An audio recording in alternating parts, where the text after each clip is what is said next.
हरियाणा में जिला स्तर पर कलेक्टर रेट तय करने के लिए राजस्व विभाग ने सुझाव और शिकायत लेने के लिए डेट 31 जनवरी तक बढ़ा दी है। इससे पहले डेडलाइन 15 जनवरी थी। राजस्व विभाग के अतिरिक्त मुख्य सचिव संजीव कौशल ने MH1 प्राइम से खास बातचीत करते हुए जानकारी दी और कहा कि राज्य में 1 अप्रैल तक नई व्यवस्था लागू हो जाएगी। हरियाणा के FCR संजीव कौशल जी हमारे साथ मौजूद हैं। इनसे चर्चा करेंगे कुछ अहम इश्यूज़ के ऊपर। सर, जिस प्रकार से सेक्शन 7A के तहत कमिश्नरों से हरियाणा में जो 6 हैं उनसे रिपोर्ट्स तलब की गई थी, इंक्वायरी करवाने के लिए कहा गया था, उनमें से कितनों की रिपोर्ट आई और क्या प्रोग्रेस है? धरनी साहब, रिपोर्ट्स तो सभी की आ गई, लेकिन हमने जब विश्लेषण किया उसका तो ये पाया कि 3 डिविजनल कमिश्नर्स की रिपोर्ट्स तो बिल्कुल जितनी हम चाहते थे उतनी उनकी बारीकी तक जाके उन्होंने इंक्वायरियाँ की हैं। 3 की कुछ इंक्वायरियों में हमें थोड़ा लगा त्रुटियां हैं, थोड़ी कमियां हैं।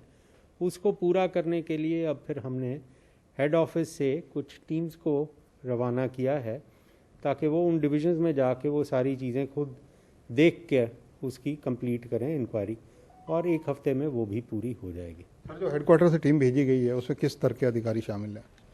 स्पेशल सेक्रेटरी रेवेन्यू उसको सुपरवाइज कर रहे हैं जी। हमारे एक चीफ स्टैम्प ऑडिटर रहे हैं, एडवाइज़र हमारे, वो उसमें जुड़ते हैं। उसमें सुपरिटेंडेंट हैं, उसमें कुछ असिस्टेंट्स हैं, और बहुत अच्छी तरह से इसकी प्रक्रिया वो की जा रही है। सर, कलेक्टर रेट्स को लेकर सुझाव मांगे गए थे, 15 जनवरी तिथि थी उसमें लास्ट, उसमें क्या डेवलपमेंट है?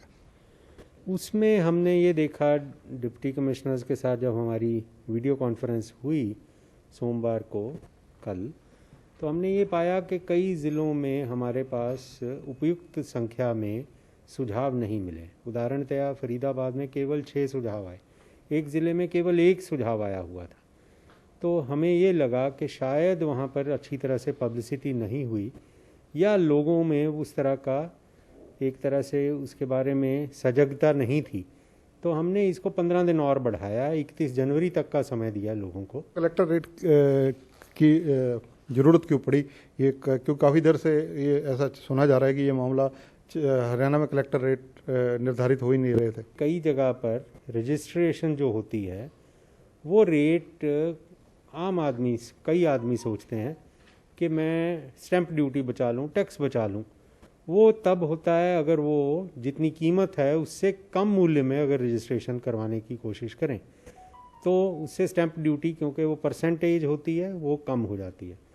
तो ये कई लोगों की कोशिश होती है। उससे बचने के लिए ये होता है कि एक कलेक्टर रेट हो जाएगा, बेंचमार्क हो जाता है कि उससे नीचे के रेट में हमने रजिस्ट्री नहीं करनी है ताकि स्टैंप ड्यूटी पूरी हो। सर, आपदा प्रबंधन विभाग भी आपके पास है, काफ़ी चैलेंजिंग काम रहा क्योंकि कोविड-19 के दौरान अब तो वैक्सीन आ गई।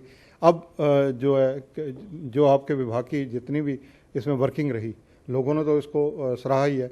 आप इसको किस दृष्टिकोण से देखेंगे? लोगों को और सजग रहने की आवश्यकता होगी। धरनी साहब, पेंडेमिक ख़त्म नहीं हुआ है, ये बात ठीक है कि 8 हफ्ते से अब लगातार हमारी ट्रेजेक्ट्री जो है बड़ी अच्छी है। हमारे जो फेटेलिटी रेट है वो काफ़ी कम है, सारे देश में हमारा बहुत कम है। हमारा जो R0 फैक्टर है वो अब 1% से थोड़ा सा ही ऊपर है, वो भी अच्छी बात है। इत्यादि इत्यादि बाकी सब चीज़ें हैं। ये केवल लोगों के सहयोग से है। मास्क लगाना, सोशल डिस्टेंसिंग रखना, भीड़ वाली जगह पर नहीं जाना, ये सारी सजगता जो है वो आम आदमी ने करनी है। हमारा काम तो है जब किसी को हो जाए उसमें क्या प्रक्रिया करनी, कंटेनमेंट जोन बनाना, कंटेनमेंट जोन को रेगुलेट करवाना इत्यादि।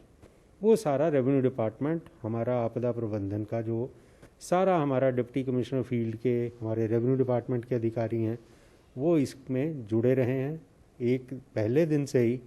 इसीलिए आप जानते हैं कि भारत सरकार ने अब जब वैक्सीनेशन शुरू की है तो रेवेन्यू डिपार्टमेंट के अधिकारियों को भी उन्होंने हेल्थ वर्कर्स, पुलिस वर्कर्स के ठीक बाद में गिना है कि उनकी भी वैक्सीनेशन करवाई जाएगी। Thank you sir. तो ये हैं संजीव कौशल, FCR है हरियाणा में। इन्होंने कई मुद्दों पर MH1 से एक्सक्लूसिवली चर्चा की। कैमरामैन जितेंद्र हंस के साथ चंद्रशेखर धरनी, MH1 न्यूज़, चंडीगढ़।